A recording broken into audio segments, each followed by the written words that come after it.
શહેરના મધ્યમાં એટલે કે રાવપુરા વિસ્તારમાં ટ્રાફિક જામના દ્રશ્યો જોવા મળી રહ્યા છે। રાવપુરા પોલીસ સ્ટેશનની પાસે જ ટ્રાફિક જામના દ્રશ્યો સર્જાતાની સાથે અનેક પ્રશ્નાર્થ ઊભા થયા છે પોલીસની કામગીરી પર, ટ્રાફિક પોલીસની કામગીરી પર। કારણ અહીંયા એક વ્યક્તિને જ્યારે નો પાર્કિંગમાં પાર્ક કરેલી હોય અને તેવી રીતે જ્યારે તેઓને પૂછવામાં આવ્યું ત્યારે તેઓએ એક વ્યક્તિએ એવું જણાવ્યું કે મારી પાછળ જે ગાડી પાર્ક કરી છે તે પણ પોલીસવાળાની છે, તે પણ પીળા પટ્ટાની બહાર મૂકેલી છે, એટલે કે પોલીસ દ્વારા પણ નો પાર્કિંગમાં ગાડી મૂકવામાં આવે છે તેવી હાલ ત્યારે ચર્ચાઓ અને વાતો વહેતી થઈ છે।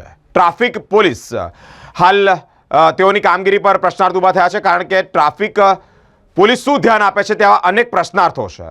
પોલીસ કર્મીઓની ગાડી પણ નો પાર્કિંગમાં એટલે કે પીળા પટ્ટાની બહાર હોય ત્યારે અનેક ચર્ચા વિચારણા થઈ રહી છે કે પોલીસની કામગીરી પર પ્રશ્નાર્થ ઊભો થયો છે। રાવપુરા પોલીસ સ્ટેશનના પોલીસ કર્મીઓ શું ધ્યાન આપે છે? એક સવાલ। રાવપુરા પોલીસ સ્ટેશનના પોલીસ કર્મીઓની ગાડીઓ પણ પીળા પટ્ટાની બહાર મૂકવામાં આવી છે। શું ટ્રાફિક નિયમો ખાલી પબ્લિક માટે જ છે? પોલીસ સ્ટેશનની બહાર ઊભી રહેલી ઇનોવા ગાડીના ચાલકને પૂછતા જ તેઓ જણાવ્યું છે કે મારી પાછળ પોલીસની ગાડી પડી છે એટલા માટે મેં અહીંયા મૂકી।